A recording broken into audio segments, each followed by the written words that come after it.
अस्सलाम वालेकुम, मैं हूँ उम्मे माही नूर। उम्मीद करती हूँ कि आप सब खैरियत से होंगे। अल्हम्दुलिल्लाह मैं भी ठीक हूँ। हम अपनी रोज़मर्रा ज़िंदगी में कई दफ़ा ये गिला करते हैं कि हमारे घर में बरकत नहीं, दिलों में सुकून नहीं, हर वक्त बेचैनी रहती है, परेशानी रहती है। आजकल तो जैसे हर दूसरा इंसान डिप्रेशन और एंग्ज़ायटी का शिकार नज़र आता है। लोग सुकून के लिए नींद की गोलियाँ लेते हैं, लेकिन शायद इस सब की एक वजह अल्लाह ताला से दूरी भी है। कई दफ़ा हम अपनी डेली रूटीन में ऐसे बहुत से काम करते हैं जो हमारी ज़िंदगी का हिस्सा बन चुके हैं, मगर हमें एहसास ही नहीं होता कि वो गलत है या सही। और सबसे बड़ी बात नमाज से दूरी। हम नमाज पढ़ते तो हैं, मगर जिस तरह नमाज अदा करने का हक है वैसे अदा नहीं करते। जल्दी जल्दी सजदे किए, रुकू किया और नमाज ख़त्म कर ली। हालांकि नमाज सिर्फ फ़र्ज़ अदा करने का नाम नहीं, बल्कि अल्लाह ताला से सुकून के साथ गुफ्तगू करने का नाम है।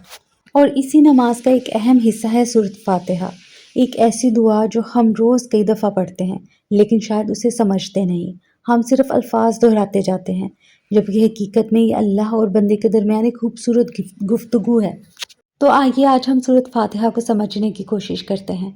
अल्हम्दुलिल्लाहि रब्बिल आलमीन, यानी तमाम तारीफ़ें अल्लाह ताला के लिए हैं जो तमाम जहानों का रब है। यानी जब हम ये कहते हैं तो हम अल्लाह ताला की तारीफ़ बयान कर रहे होते हैं। हम मान रहे होते हैं कि अल्लाह हर नेमत, हर खुशी, हर सुकून, हर कामयाबी देने वाला है। वही हमारा रब है, वही हमें संभालता है, वही हमारी ज़रूरतें पूरी करता है। फिर जब हम कहते हैं अर्रहमानिर रहीम, यानी वो बहुत मेहरबान, नहायत रहम करने वाला है। सोचें हम कितनी गलतियाँ करते हैं, कितनी बार अल्लाह से दूर हो जाते हैं, लेकिन फिर भी अल्लाह हमें रिज़्क देता है, हमें ढाँप लेता है, हमें मौका देता है कि हम वापस उसकी तरफ चले जाएँ।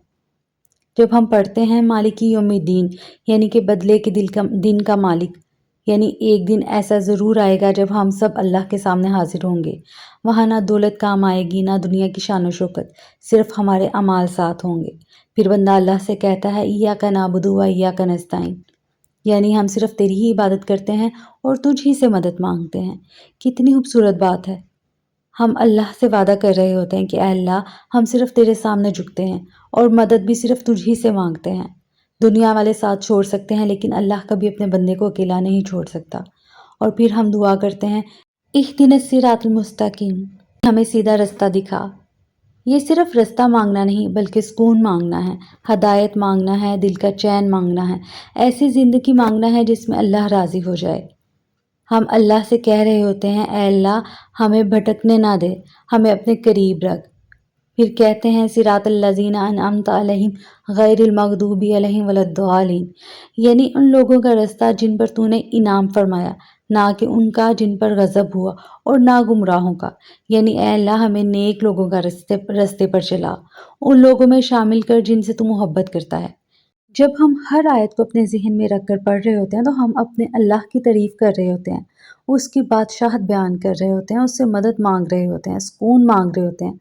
तब ही हम नमाज की असल गहराई को महसूस कर सकते हैं।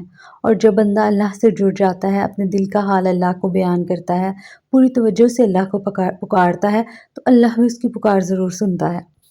सूरत फातिहा इतनी बाबरकत सूरत है कि उसे नमाज का लाजमी हिस्सा करार दे दिया गया है। सूरत फातिहा को सूरत शिफा भी कहा गया है। हर गम, दुख, दर्द से शिफा। अल्लाह ताला इस सूरत की बरकत से हमारी ज़िंदगियों को पुरसुकून बना दे, हमारे दिलों से गम, दुख, दर्द ख़त्म कर दें और हमें कुरान को समझने और नमाज को ठीक तरह से अदा करने की तौफीक अता फरमाए। आमीन या रब्बुल आलमीन। वीडियो अच्छी लगी हो तो दूसरों तक शेयर करें, चैनल को सब्सक्राइब करें, अपना ख्याल रखिए। मिलते हैं एक नई वीडियो के साथ। अल्लाह हाफिज़।